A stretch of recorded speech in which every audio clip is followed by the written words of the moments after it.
Beleza.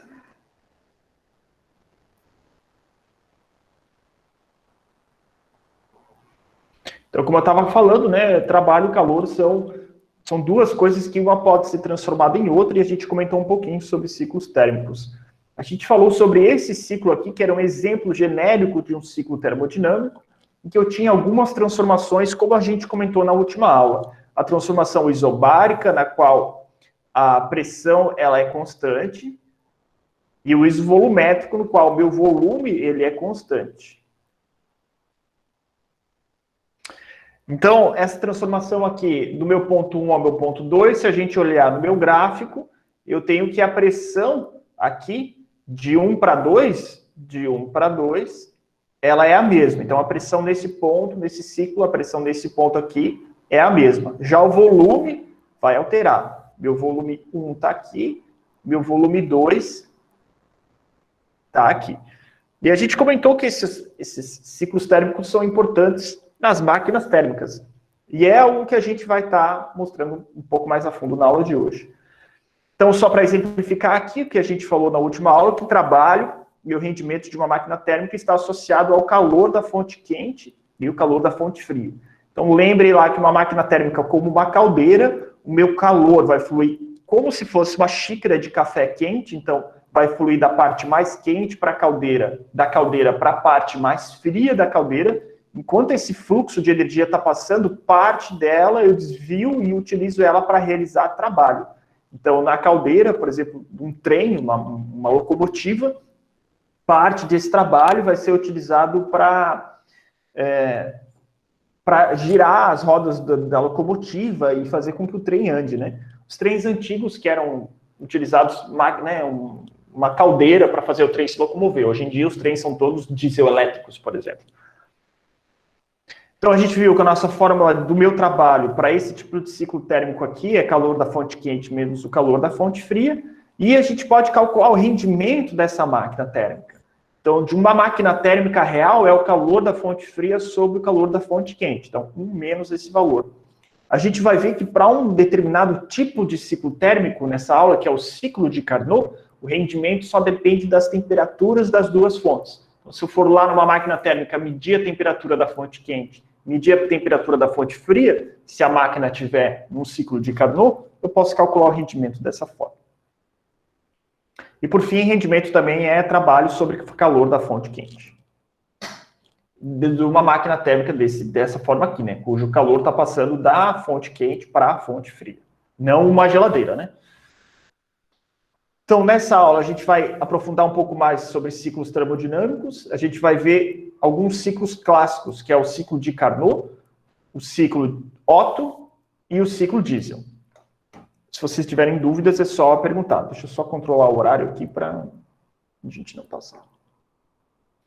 Então, o conceito básico de um ciclo termodinâmico.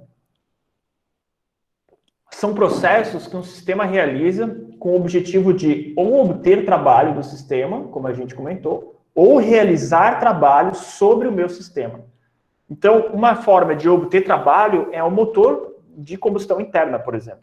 Então, um motor lá, o ciclo Otto ou o ciclo diesel, motor de carro. Então, eu coloco gasolina, o meu motor esquenta, e a partir desse calor do meu gás, que está sendo realizado em cada um dos pistões aqui, vai realizar trabalho, vai girar o eixo do meu motor.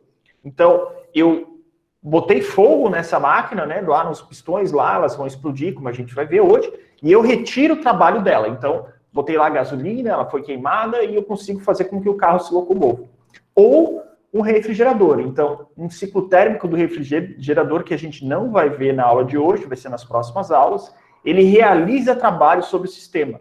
Então, aqui eu tenho um compressor, eu tenho um motor aqui com um compressor, que é um sistema desse aqui mais invertido, né? Eu não vou colocar uma explosão aqui dentro, ao contrário, eu vou ligar essa geladeira na tomada e vou fazer com que o meu sistema comprima um determinado gás. Então, eu realizo trabalho sobre o meu sistema. Eu estou comprimindo esse gás vai fazer uma expansão adiabática aqui dentro do refrigerador e eu vou conseguir fazer com que tenha frio aqui dentro. Na parte de trás da geladeira, eu vou ter calor. Então, a minha fonte fria está aqui dentro. E a minha fonte quente está aqui atrás da geladeira. No meu carro é o contrário, né? Minha fonte quente está aqui dentro. E a minha fonte fria é uma composição, né? No carro, geralmente, eu tenho o radiador lá, onde eu passo água aqui dentro, ligo no motor, então eu vou estar refrigerando o motor dessa forma. Eu também tenho o meu escapamento, parte do calor da minha fonte fria vai ser perdida pelo meu escapamento. Então, um eu obtenho o trabalho, outro eu faço trabalho sobre o meu sistema. Então, o meu sistema aqui, meu trabalho está entrando. Literalmente, eu trabalho para pagar a energia elétrica para fazer com que a geladeira funcione. E aqui eu obtenho meu trabalho do meu motor. Então, está saindo esse trabalho. Cada tipo de motor, por exemplo, vai ter um processo diferenciado para que eu obtenha trabalho no meu sistema. Então, essa aula a gente vai focar um pouco mais em obter trabalho do meu sistema através de motores, né? Assim, o ciclo que rege o funcionamento desse motor a diesel, por exemplo, ele é diferente do ciclo que rege do motor a gasolina ou o motor a álcool, que, por sua vez, são ainda diferentes dos ciclos a vapor e o ciclo a gás, por exemplo, de turbinas a gás, etc., turbinas a vapor, que eles estão todos longe de ser um ciclo ideal. Então, eles são um ciclo real, que vai ter mais desperdícios do que o meu ciclo ideal, né? Então, uma coisa é eu calcular um ciclo térmico, a outra coisa é o motor funcionando. Então, são coisas que funcionam de formas diferenciadas. Então, vamos ver desses nossos ciclos, o primeiro ciclo, então, que rege lá motor a gasolina ou a álcool, que é conhecido como ciclo de Carnot. Então, ele foi proposto lá por um físico e engenheiro Nicolas Carnot, em 1824. Então, vejam, é uma coisa bastante antiga, né? A proposta teórica desse tipo de ciclo. Tiveram algumas pessoas que falaram que também inventaram esse tipo de ciclo, tal, teve lá uma briga judicial, mas o ciclo de Carnot, os motores que o Carnot propôs, sempre funcionaram melhor do que os dos outros. Então, por isso que ele ainda é referência nesse tipo de ciclo térmico. Então, pode ser representado por uma sequência de transformações gasosas, em que uma máquina térmica tem o seu rendimento máximo operado em ciclos. Então, a gente comentou um pouco sobre isso na última aula, sobre ciclo. Isso daqui é uma transformação que funciona de forma sequencial. Então, o motor a gasolina, quando a gente liga o carro, ele vai dar a partida e ele vai funcionar de forma cíclica. A gente consegue ouvir isso acontecendo. Então, lá tem a admissão, compressão, explosão, escape, como a gente vai ver nessa aula, mas a gente consegue ver que eu dou partida uma vez, o motor pegou e ele funciona sozinho. Eu não preciso ficar dando partida toda vez para ele funcionar só num ciclo. Não, ele funciona de forma cíclica, né? Possui duas fontes térmicas, uma quente e uma fria. E o ciclo de Carnot vai possuir duas transformações isotérmicas. Se a gente lembrar, isotérmica, a temperatura ela é constante. Uma fonte quente, em que ocorre o processo de expansão, e outra uma fonte fria, que vai ocorrer o processo de compressão. E as duas transformações são intercaladas com duas transformações adiabáticas, que a adiabática, se vocês se recordam, ela não troca calor com o meio. Então, o meu ciclo térmico não vai trocar calor nessa transformação adiabática. É aqui que eu falei que a fonte quente e a fonte fria do carro é um pouco complicado a gente diferenciar o que é a fonte quente e a fonte fria. Porque os próprios gases do combustível com a mistura de ar que está entrando no cilindro ali da camisa, ela é uma fonte fria também. Depois, quando isso é queimado, isso vira uma fonte quente. Então, os limites práticos do como funciona, como eu falei, é um pouco diferente do que a gente vê na teoria. Então, esse aqui é um ciclo de Carnot clássico. De novo, a gente tem o nosso gráfico, que a gente viu na última aula, em que um lado a gente tem a pressão, no outro lado a gente tem o volume. Inclusive, eu cobrei isso daqui em prova. Se vocês lerem lá a prova, lá está dito para vocês representarem um ciclo termodinâmico em qual a pressão é constante e o volume vai variar. Lá não é bem um ciclo, né? Lá é só uma transformação que está acontecendo. Esse aqui é um ciclo.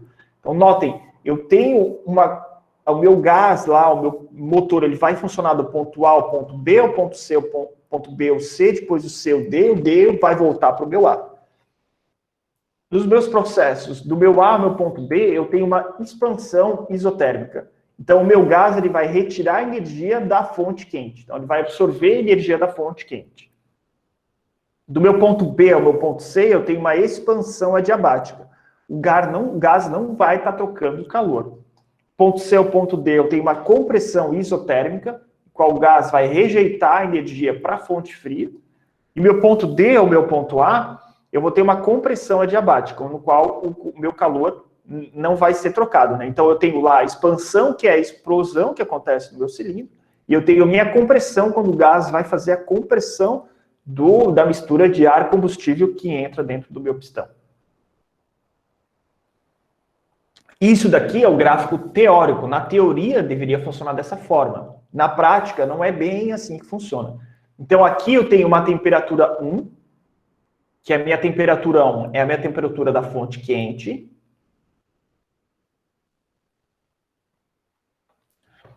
Deixa eu verificar aqui. Troca calor, beleza. Aqui embaixo eu tenho a minha temperatura da minha fonte fria. Então a temperatura 1, ela é maior do que a minha temperatura 2. Fonte quente vai estar uma temperatura maior que a minha fonte fria. E como a gente viu, o calor sempre passa da fonte quente para a fonte fria. Então, tá aí a explicação do funcionamento dessa máquina térmica. E os meus volumes lá dentro, eles mudam, né? Minha pressão também. Eu tenho aqui uma pressão aqui eu posso chamar de 1, aqui eu posso chamar de uma pressão 2. Então, meu gás, ele vai, quando acontece a explosão, eu tenho lá uma expansão, eu tenho um aumento de pressão lá dentro. Quando acontece a compressão, eu também volto, então a minha pressão volta a aumentar. Enfim, são as diversas transformações que acontecem dentro do motor com um ciclo de Carnot. Motor a gasolina, por exemplo. Essas aulas em qual a gente vai falar sobre motores, elas vão se misturar um pouco. Mais para frente eu vou retornar para explicar mais um pouco de algumas questões relacionadas aos motores de combustão interna. Mas vamos um passo de cada vez, uma aula de cada vez. As máquinas térmicas que utilizam esse ciclo são consideradas máquinas térmicas ideais. Deixa eu só verificar uma coisa. Isso. A gente está falando, eu falei Carnot e eu estou pensando em ciclo Otto, né? Ciclo Otto, a gente vai ver na sequência, que é do motor de combustão interna. O ciclo de Carnot é um ciclo idealizado, como eu falei, é um ciclo teórico. Então, as máquinas térmicas que utilizam esse ciclo, elas são consideradas máquinas térmicas ideais. Então, existem máquinas térmicas que se comportam semelhante a um ciclo de Carnot, mas não exatamente como um ciclo de Carnot. Então, para eu calcular o rendimento de uma máquina dessa, é aquela fórmula que a gente viu, 1 menos calor da fonte fria sobre o calor da fonte quente. E para uma máquina térmica que opera segundo esse ciclo, a gente pode utilizar somente a temperatura da fonte fria e a temperatura da fonte quente para estar calculando o rendimento. Então, se aparecer lá uma questão, calcule o rendimento de uma máquina que funciona sobre as temperaturas, vamos supor, temperatura da fonte fria igual a 27 graus Celsius, temperatura da fonte quente igual a, sei lá, 80, vamos colocar aqui, 150 graus Celsius. Calcule o rendimento considerando que essa máquina opera sobre um ciclo de Carnot, a fórmula é essa daqui. Aí essas temperaturas têm que ser passadas para Kelvin, para eu estar calculando qual que é o rendimento dessa máquina.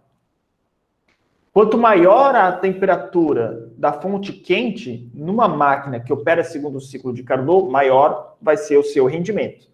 Mas isso é numa máquina idealizada, né? Então, agora sim, vamos entrar no nosso ciclo Otto, que é o ciclo do motor a combustão interna, que é o motor que a gente mais conhece. Motor a gasolina, motor a álcool, motor a gás também, está sendo muito utilizado hoje em dia.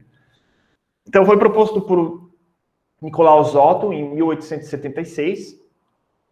Inicialmente, o motor era utilizado com gás, né? Posteriormente, foi adicionado um sistema de mistura de ar e a utilização da gasolina. Então, o combustível passou a ser inicialmente lá com gás, mas depois foi colocado como sendo um motor a gasolina, o mais comumente aí que a gente usa. E curioso, aqui nos anos 70, o carro a álcool foi inventado por Urbano Stumpf, no ITA. O ITA é o Instituto Técnico da Aeronáutica Brasileiro. Então, esse cara é um engenheiro brasileiro. Apesar de que alguns engenheiros já tinham feito alguma coisa relacionada ao motor a álcool lá na década de 40 e tal, mas foi uma coisa muito incipiente ainda. O motor a álcool, ela é uma invenção brasileira.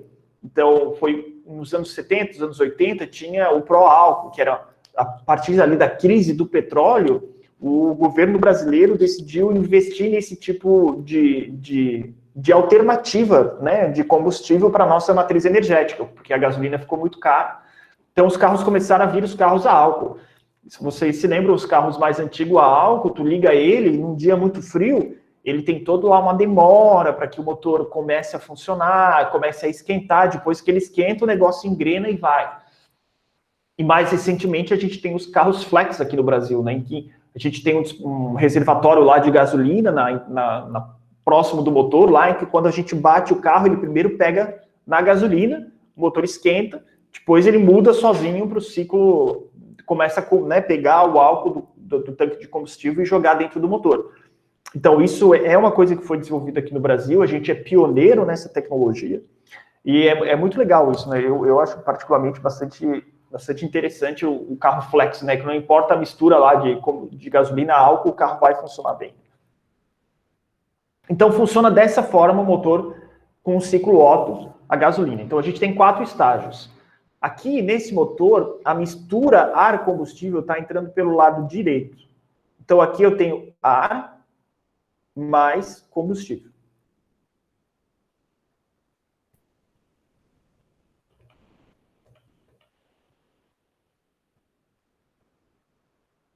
Então, no meu primeiro momento, eu tenho a admissão de ar e combustível. Depois, isso é comprimido.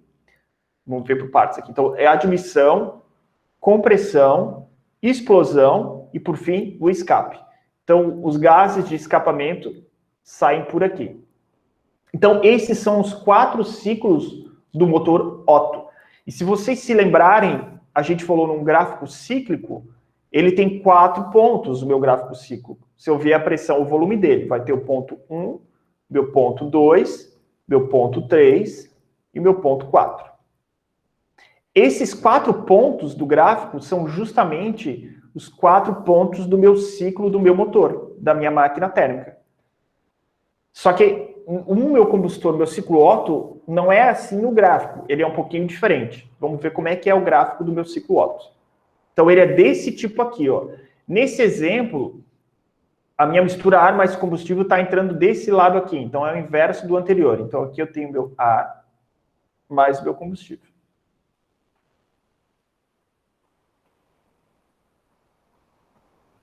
Então, vai entrar o ar combustível, eu vou sofrer uma compressão, uma explosão, e depois eu vou fazer o escape.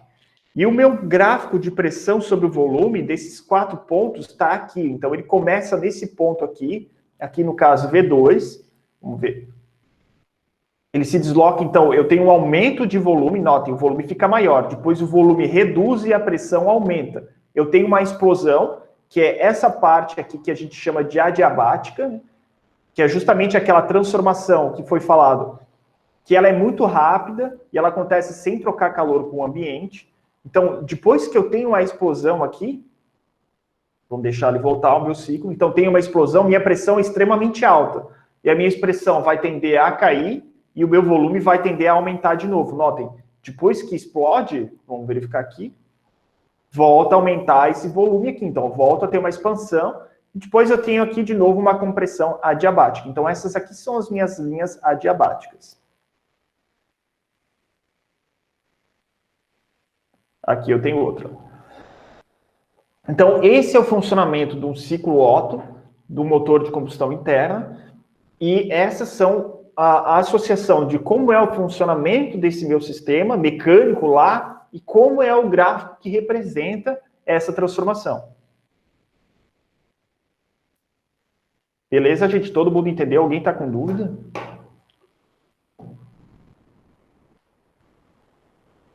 Seguir, então. Então, teoria versus prática. Se a gente olhar o gráfico na teoria, nossa, é um gráfico bonitão. Essa área aqui vai representar o meu trabalho, né? Então, a minha área é igual ao meu trabalho. Seria um gráfico, né, bonitão, tal, tudo bonitinho, as linhas são exatamente retas, tal, são todas, né, aqui eu tenho a minha temperatura 1, aqui eu tenho a minha temperatura 2, então temperatura da fonte quente, temperatura da fonte fria. Na prática, o gráfico é muito diferente, né? Então, a gente foi lá e calculou, quando o Otto lá fez o gráfico, tal, é dessa forma aqui. Quando ele montou o motor, botou esse motor numa bancada e fez ele funcionar, ligou o motor e começou a medir os parâmetros, ele plotou esse gráfico aqui. Então, esse gráfico aqui é um gráfico real. É assim que o motor funciona na prática. Então, notem que é um pouco diferente. E essa diferença entre um e outro é justamente a perda de eficiência que ele tem. Então, se eu calcular o meu motor vai ser extremamente eficiente. Vou lá e ligo ele, na verdade, ele é um pouco menos eficiente do que eu calculei. Então, essa é a diferença entre teoria e prática. Então, o meu ciclo diesel, então, foi proposto por Rudolf Diesel em 1900.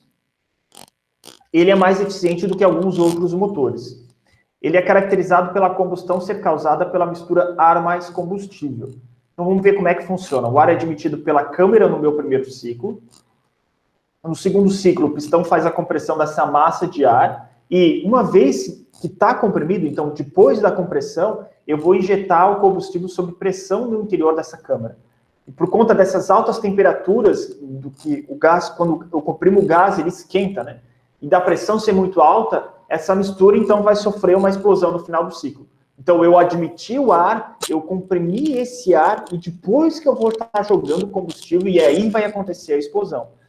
Por isso que a gente fala que o motor a diesel tem a bomba de injeção, é um instrumento um pouco mais complicado, existem mecânicas que são próprias nesse tipo de sistema, né? Justamente porque isso faz com que aumente a complexidade. Os gases vão se expandir no terceiro ciclo, e no quarto ciclo, o gás resíduo da combustão, que é a fumaça, é liberado pelas válvulas. Então, vamos ver aqui uma figura. Faço admissão de ar, é rapidinho, né? Admissão de ar, compressão do ar, coloquei o combustível, ele explodiu, joguei para fora. Então, aqui está entrando só ar. E o combustível vai entrar por essa válvula de injeção aqui.